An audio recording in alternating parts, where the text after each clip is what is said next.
Les grâces les plus excellentes peuvent porter les fruits les plus amers. Le soleil donne la vie, mais il peut aussi produire des insolations. La prédication qui doit donner la vie peut amener la mort. Le prédicateur tient une clé, mais il peut aussi bien fermer qu'ouvrir. La prédication est un moyen donné de Dieu pour s'aimer et produire la vie spirituelle. Si elle réussit, elle produit des bienfaits sans nombre. Si elle est mal exécutée, il y a peu de choses qui la dépassent en mauvais résultats. Il est aisé de détruire le troupeau si le berger ne veille pas.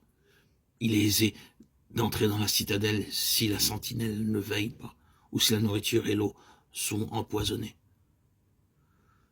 Le diable serait peu habile et au-dessous de sa réputation si son influence la plus néfaste ne cherchait pas à s'exercer sur le prédicateur et sur son œuvre, étant donné la puissance de la prédication et les responsabilités qu'elle impose. La parole de Paul s'écriant « qui est suffisant pour ces choses » n'est jamais périmée. Paul dit « notre capacité vient de Dieu qui nous a fait aussi ministres du Nouveau Testament, non de la lettre, mais de l'esprit, car la lettre tue et l'esprit vivifie. » Le vrai ministère est une puissance, une création de Dieu. Quand l'Esprit de Dieu, par l'onction, repose sur le prédicateur, quand le fruit de l'Esprit est dans son cœur, quand l'Esprit de Dieu a vivifié l'homme et sa parole, la prédication de cet homme donne la vie, comme le printemps produit la vie, comme la résurrection rend la vie, comme l'été apporte une vie plus ardente et l'automne des fruits arrivés à maturité.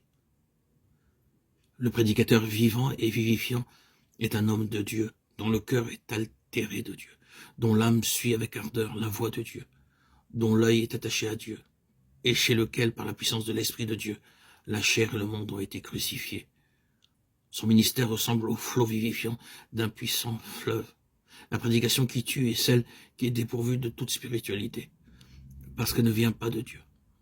Ce n'est pas Dieu qui a produit en elle la force et l'énergie. On ne reconnaît pas l'Esprit de Dieu en elle, mais les forces qui émanent de cette prédication ne sont pas spirituelles. Elles peuvent ressembler à des forces spirituelles, mais elles n'en sont que la contrefaçon et l'ombre. Elles ne peuvent donner la vie. La lettre tue. La prédication peut être bien bâtie et en bonne forme, mais c'est toujours la lettre, une enveloppe sèche et vide. La lettre peut contenir un germe de vie, mais les souffles du printemps ne sont pas là pour la faire germer. Les grains sont durs, ils ne peuvent pousser, l'hiver les a tués. Cette prédication de la lettre renferme la vérité, mais cette vérité même, si elle est divine, ne peut produire la vie à elle toute seule. Il faut qu'elle soit vivifiée par l'Esprit, par toutes les forces de Dieu. La vérité, si elle n'est pas vivifiée par l'Esprit, renferme la mort autant, si ce n'est plus que l'erreur. La vérité peut être là, entièrement pure d'erreur, mais sans l'Esprit, elle est erreur, obscurité et mort. La prédication de la lettre est sans action réelle si elle n'est pas pénétrée de l'Esprit. Il y aura des pleurs peut-être, mais ces pleurs ne peuvent mettre en mouvement les forces divines. Cette émotion n'est qu'un souffle léger passant sur des icebergs, ne produisant qu'un dégel apparent. Il y aura des sentiments, des émotions. Le prédicateur s'animera lui-même aux étincelles que ses paroles produiront. Son exégèse se transformera en éloquence. Il exprimera avec grand soin ce que lui dictera son cerveau. Professeur, il usurpera le feu de l'apôtre. Son animation nerveuse imitera la ferveur que produit l'Esprit de Dieu. Et par ces moyens, la lettre brillera comme un texte illuminé. Mais ce brillant et ce feu ne produiront pas plus de vie qu'il n'y en a dans un champ semé de perles. L'élément de mort sera derrière les mots, derrière le sermon, derrière la circonstance, la manière, l'action. Le grand obstacle, c'est le prédicateur. Le prédicateur lui-même n'a pas en lui les puissantes forces créatrices. On pourra louer son orthodoxie, son honnêteté, sa pureté ou son sérieux. Mais d'une façon quelconque, l'homme intérieur, dans son fort intérieur, ne s'est jamais abandonné à Dieu.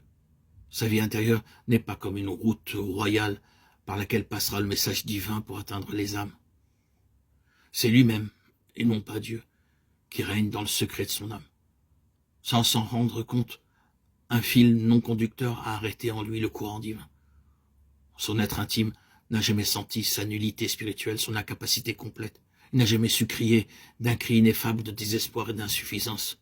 jusqu'à ce que la puissance de Dieu, le feu divin, réponde et vienne remplir son âme en la purifiant et la rendant toute puissante. L'admiration de soi-même, l'idée de sa force personnelle, ont envahi et violé le temple qui devait être réservé pour Dieu seul. Le prédicateur qui prêche la vie doit être mort à lui-même, crucifié au monde, être en travail dans son âme. La prédication crucifiée seule peut donner la vie. Et cette prédication-là ne peut émaner que d'un homme crucifié,